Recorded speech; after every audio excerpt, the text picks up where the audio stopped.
let's go ahead with this week's Fab Fact. Now, sometimes in a television show, you might find yourself spotting something that you're not supposed to see. Oh, true, yes. Something that breaks the reality of the world you're watching and reminds you that this is indeed a television show or a film that real people are making for you. Yeah. We're talking about spotting glimpses of the studio when the wall of a particular set doesn't extend quite far enough, or the studio lights get into frame, or when the camera's moving, or even production assistants standing in shot holding a cup of coffee, for instance. Ah, yes. That kind of thing. Sounds familiar. You know about that? Luckily, although there are all sorts of mistakes and goofs scattered through Anderson shows, as you'd find in any show, to be fair, you very rarely see accidental glimpses of the studio itself or the crew getting on camera or things like that.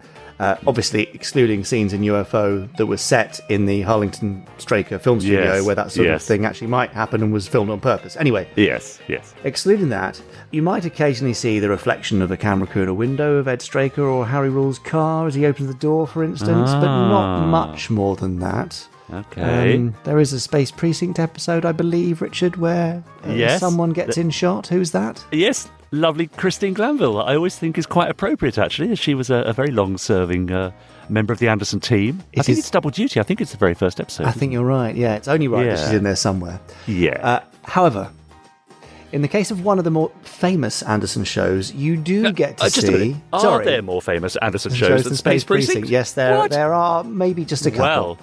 Oh. In one of those more famous ones, you do get to see parts of the studio where the series was filmed. Not only do you see it once, but week after week after week, because it was part of the iconic Thunderbird One launch sequence. Oh. If you watch the scene and look at the shot where the extending walkway that Scott is standing on actually reaches Thunderbird One and the cockpit door opens, look very carefully and you'll notice a brick wall in the background. Okay. What you're seeing there is an actual interior wall of the Slough-based studio of AP Films where Thunderbirds was filmed, pressed into service as the interior wall of Thunderbird One's hangar. Okay, yeah, I see. In the murky world of standard definition, that wall was never really leapt out at people, but in high definition, the slightly grubby white bricks and obvious wooden doors and water pipes are a little... clearer, shall we say, and look a bit more 1960s than Scott and Thunderbird One. Yeah, and yet it is one of those things where, because people completely buy into the world of Thunderbirds and the launch of the amazing machine, it doesn't really ever take you out of the story.